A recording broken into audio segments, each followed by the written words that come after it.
I have never been so excited about kale, or pomegranates, or avocados, or raspberries, or even spaghetti squash for that matter.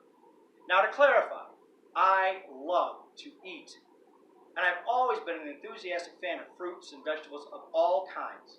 I've even learned to tolerate my wife's favorite, rutabaga, through the course of our 33 years together. Then in January 2015, I agreed to do Weight Watchers to support my wife's efforts to lose a few pounds as we both approached 50. 3 years later, I'm down 60 pounds. Fruits and vegetables played an integral part in that process, which has returned to me some of the pep of youth and erased some of the aches of advancing age. Has done nothing for the ringing in my ears. Nurse Cara, you have to help me with that. So I am a huge proponent, though not as huge as I was 3 years ago, of all manner of seeded and non-seeded foods. Yet, I fell in love with fruits and veggies only a few months ago, when our oldest daughter started delivering weekly updates on the size of our first grandchild growing inside of her. First, it was the size of a poppy seed, then an apple seed, sweet pea, blueberry, my favorite, a cherry, and on and on. As I write this, baby Williams is the size of a kale plant, about 14 inches long and 1.68 pounds. She got a hell of a lot bigger. And she, yes, my daughter and son-in-law learned the gender. The parents these days have absolutely no patience. She is due on April 8th, 2018, so yes, she was 2 weeks old. So we still have half the produce aisle to look forward to. This information is courtesy of an app called The Bump. When Emma started sharing her weekly update, I asked if she was reading What to Expect When You're Expecting. This is an iconic book that new moms have been using for generations. No, Dad, it's an app, she laughed, with just the slightest hint of 24-year-old condescension. Emma, like her mom and me, is an avid reader, but she has been raised in the internet age. A book? How quaint of me to think so. Truth be told, I don't much care if she maps her baby's progress with a book, through an app, or by reading tea leaves. The point is, we're going to be grandparents. And more accurately, to be fair, we've already got 4 fur grandchildren, and we love them all, and we don't want to hurt their doggy feelings in case any of them are reading this. But baby Williams is going to be our first non-fur grandbaby, which, is different.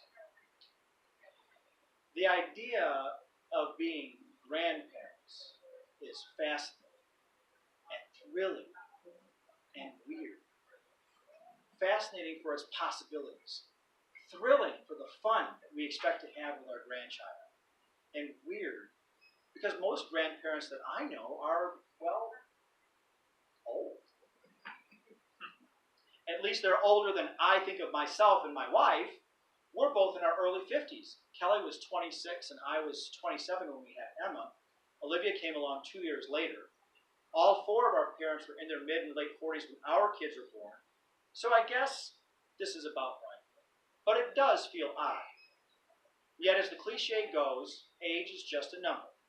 What matters is the experience and hopefully the wisdom that age brings, all of which we can share with our granddaughter. We cannot wait to teach her all the important things in life. My wife will teach her how to cook, how to play button-button, how to paint watercolor flowers and birds and belly buttons and do cross-stitch. And I am so excited to read Goodnight Moon a million times to her, teach her the beautiful subtlety of baseball, watch her eat her first cherry tomatoes from our garden, and help her understand, as I did with Emma, that no one, not even Michael Jackson or Bruno Mars, can come even remotely close to the purple musical majesty of Prince.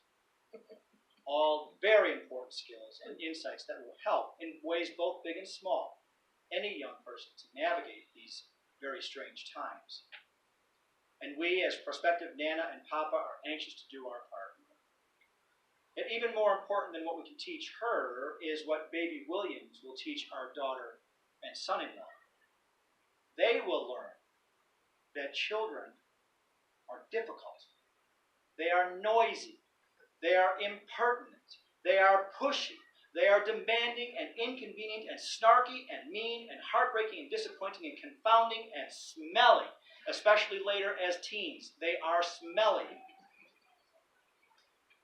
And they're also going to learn that children are bright and, oh my God, inquisitive and intuitive and amazing and talented, thoughtful, insightful, observant, inspiring, breathtaking, blessings beyond measure. Parenthood is all about taking everything that life gives, the good, the bad, and the ugly, and making the best of whatever comes, celebrating the highs, learning from the lows, understanding that not everything has to be perfect. Not everyone must change the course of human history, but teaching children that everyone must strive to be the best person that he or she can be.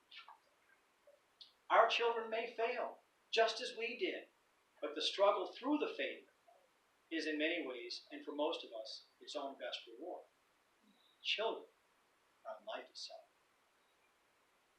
Parenthood is about creating life. Yes, frankly, that's the easy part. That's the easy part. The hard part is maintaining and shaping and directing life in ways that are positive and productive and meaningful so that this gift is not wasted. Parenting is both divine and human. It is a tremendous responsibility and opportunity. In our children, God gives us the chance to make everything right and the grace to forgive when right is so far away that it can't even hardly be seen. Grandparenting is all of that plus time. Forget the adages about being able to spoil the grandkids rotten and shoving candy in their faces and pouring sweetened drinks down their throats and then turning them back to their parents just as the sugar high kicks in, although that does have a certain appeal. The real magic of grandparenting is in being able to help our children raise their children by conferring on them the wisdom that survival has taught us. We do this with hope and faith that in some minuscule way we can help make the world a slightly better place, one child at a time. That's what I look forward to the most about becoming a grandparent. That and listening to Purple Rain with my blueberry for the first time. Thank you very much. Thank you guys very much. If you're of a mind to do so, I am happy to sign and sell copies of the book with donations being made back to the Friends of the Library. So thank you for what you do for our community. We appreciate it. Thank you all. Have a wonderful evening.